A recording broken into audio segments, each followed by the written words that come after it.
Ольга живет в Тольятти. Работает она няней в детском саду. Муж бросил ее с 4 детьми несколько лет назад. Женщина вместе с детьми снимала очень маленькую однокомнатную квартиру. Ольга получает зарплату около 10 тысяч рублей в месяц. Стоимость аренды квартиры без коммунальных услуг 7200 рублей в месяц. Как они живут на эти деньги, она и сама не знает. Многодетная мама часто приходила в пункт бесплатной раздачи одежды. Здесь хорошо знали Ольгу и ее детей. Однажды сотрудница этой организации позвонила Ольге и сообщила, что к ней домой едет волонтер.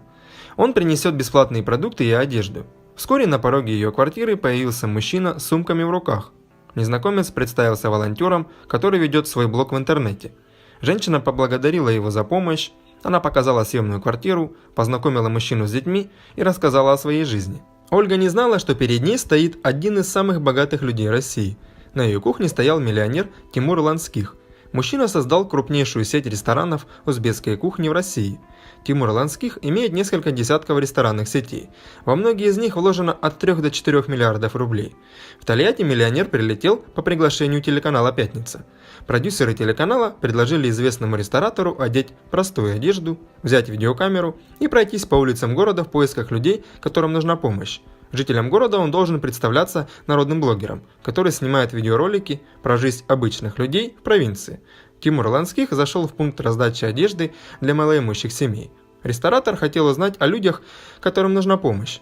Здесь он познакомился с женщиной, которая рассказала про Ольгу. Так Тимур и оказался в квартире Ольги. Женщина рассказала про мужа, который совершенно не интересуется детьми, про бытовые и финансовые трудности.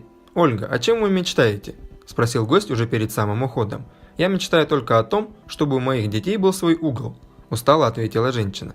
Волонтер вскоре ушел. Мама с детьми благодарила его за подарки. Женщина ничего не заподозрила. Многодетная мама подумала, что в гостях у нее был обычный блогер. История Ольги тронула московского ресторатора. На следующий день продюсеры телеканала позвонили женщине. Они сообщили, что с ней хочет поговорить человек по поводу прописки ее детей.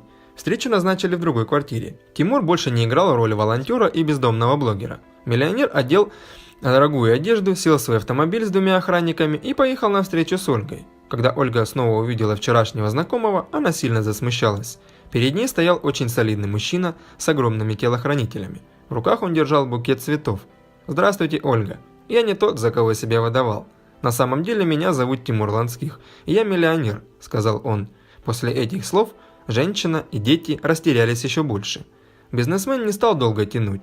Он достал из кармана ключи и протянул их женщине. «Эта квартира теперь ваша», – сказал гость. Женщина не смогла сдержать эмоций. Все произошло слишком неожиданно. Ольга стала обладателем квартиры стоимостью 1 000 000 рублей. Она не знала, как отблагодарить ее нового знакомого. Миллионер пожелал счастья женщине и быстро ушел. Тимур является известным благотворителем. В Тольятти он подарил еще одной нуждающейся семье 3 миллиона рублей.